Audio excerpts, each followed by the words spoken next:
Traders, happy 2025 to everyone, to my YouTube channel, to my subscribers, to my COT Academy fam. Happy 2025. Hope you guys are most prepared to win this year, and I hope and I believe and I pray that you guys will do all that you have to do so you can boss yourself up and so you can level yourself up. That's your boy Harlem King COT, and we're back with another video. So today will be a day in a life vlog. Well, actually, I will be taking you guys into the first day of my trading. My first day of trading in 2025. How I will go about it, what I will do, what I will require to overcome, what I will be required to go through, and what I'll be expecting to just face, because it's inevitable that life is life, right? We all know that adversity is adversity, but at the same time, we all know that greatness is greatness. It all depends on where you fall into, what you choose, and what you believe in, right? So I want to take you guys into my day, just to show you guys how I'll be working on and how I'll be putting in the work and how I'll be making 2025 one of the best years. And it only starts today, which is my first day of trading 2025, right? So before we get any further with the video, if you're new to my channel, welcome to my COT Academy YouTube channel. But if you're a veteran to the channel, welcome back to our channel. We miss you so much, and I know you guys probably miss me too, but we back at it, and we are back for good and for the longest.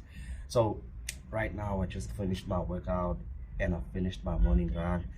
Now it's time that I prepare myself for the day, like I go take a bath, clean the crib, and most of all open my chart so I can start my trading day. So without further ado guys, hope I see you guys on the next clip. Now that's it. It's 10 a.m. straight at the dot.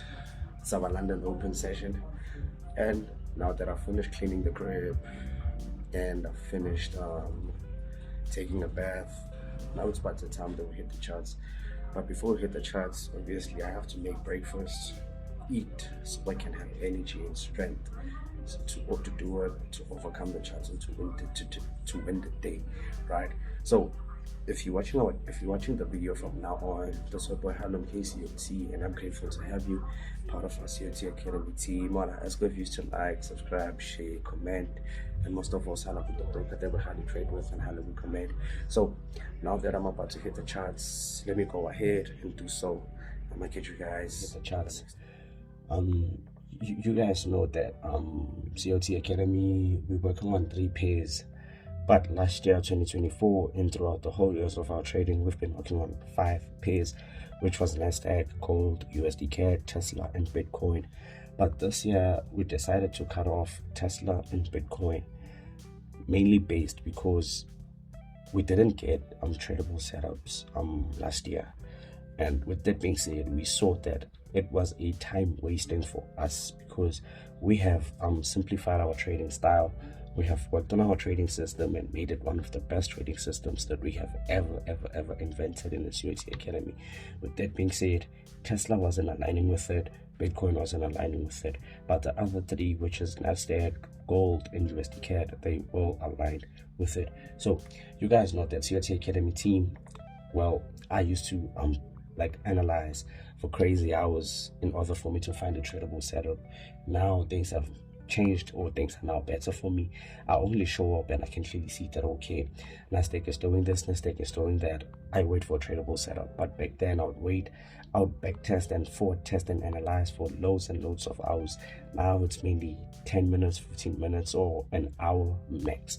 So now that we're on the 4-hour time frame, you can clearly see that based on our weekly trading outlook, what we anticipated yesterday, if I had to zoom in the chart, what we anticipated yesterday based on this high, we said obviously we're waiting to see confirmation that is it gonna fail to violate to be bearish, or we're gonna get a straight violation in order for us to continue bullish. And looking at how the market is moving right now on our 4-hour, price is continuing to the upside. So on the hourly time frame, I can clearly see that price has been pushing. With this push, Now, relatively, with how price is moving, if we can get an exhaustion or pullback in order for us to anticipate continuations to the upside, that will be my take for the day, because you can clearly see the price has been pushing and pushing throughout the Asian and the London Open. If now we can get an exhaustion phase, maybe 2 hours or 3 hours before in New York, then we can anticipate a well continuation to the upside. But without further ado, let's hit the second time frame, the second chart, which is gold. So you guys understand that gold has been holding our support and resistance.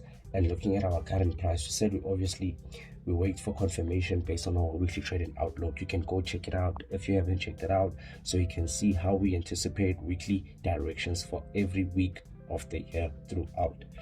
So gold, we anticipated, we're simply waiting for confirmation to see that are we going to have a fill to break once we come to the support, or are we going to get a violation? And that's how we still do.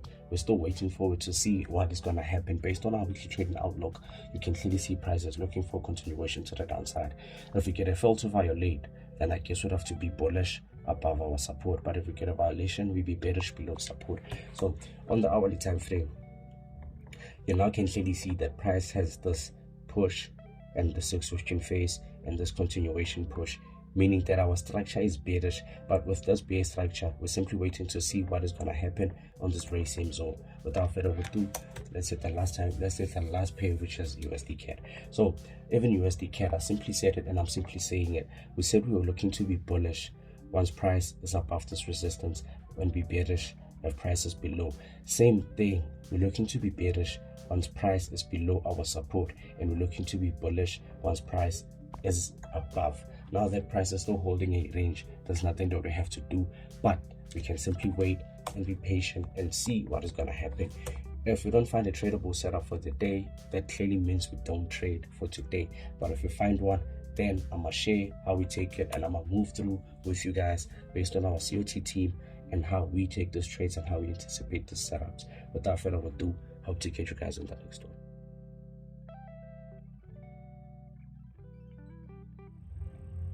Guys, it's 1 p.m. right now, and after having my breakfast, I waited and waited and waited and waited, and I'm still waiting, right? So now I want to update you guys with the charts on how are the 3 pairs looking, what we can trade and what we might not trade. Right, yeah.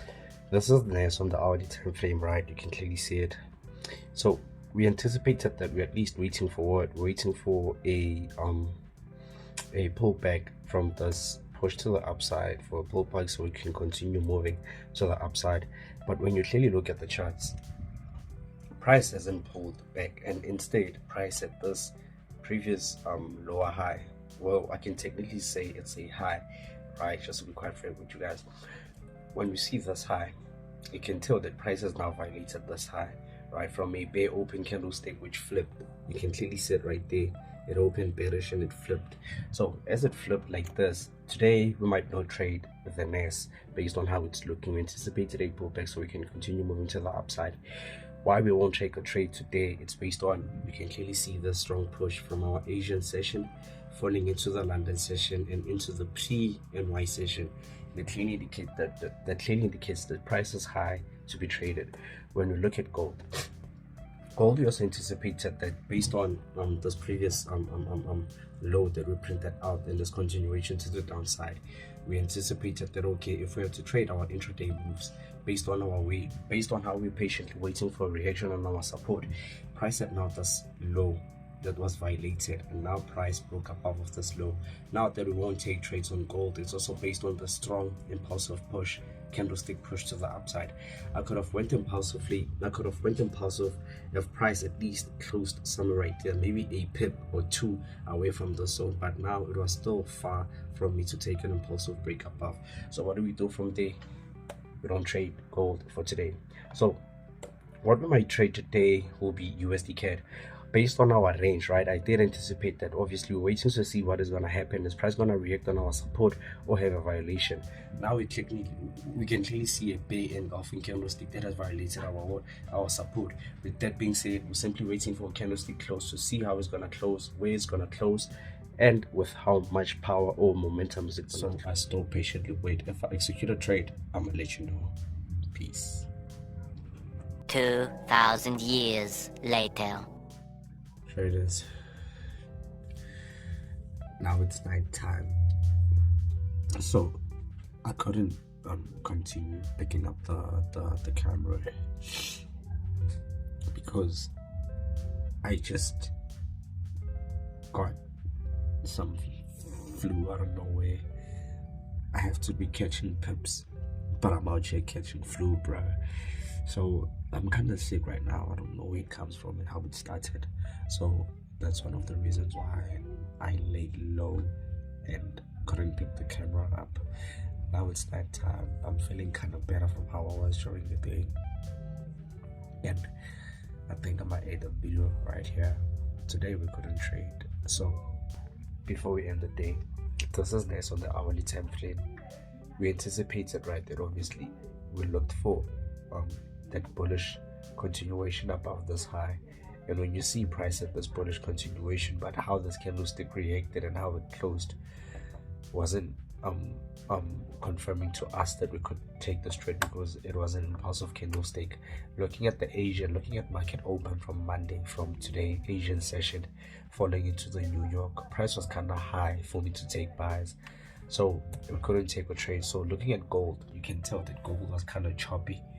To be quite frank with you guys, we anticipated buys, but price was impulsive for us to take buys, and then it sold off, and then we anticipated a move on our support, but we get a reaction with a spike, and obviously we don't trade spikes, so we couldn't check a trade on gold. So USD CAD, obviously we anticipated, obviously based on how this candlestick reacted, we anticipated continuations to the downside, but the coming candlestick, when you clearly look at this from this candlestick close, we anticipated what a continuation to the downside below this candlestick, this engulfing candlestick, but this reaction wasn't solid enough for us, because as soon as this candlestick was bearish, it flipped and traded bullish, and from that being said, we couldn't take a trade. So all three pairs couldn't have tradable setup in the markets. It's inevitable that you're gonna trade all the time, but what's important is how you maintain and how you keep the discipline and the patience when there's no trading setups. Do you trade different pairs that you don't have to trade, or you choose stick to your plans and your discipline and be like, you know what, I'm gonna wait until I get something to trade? But without further ado, I'm gonna end the video right here, guys. Thank you for everything. Thank you for liking, for subscribing, for tuning in, for showing some love.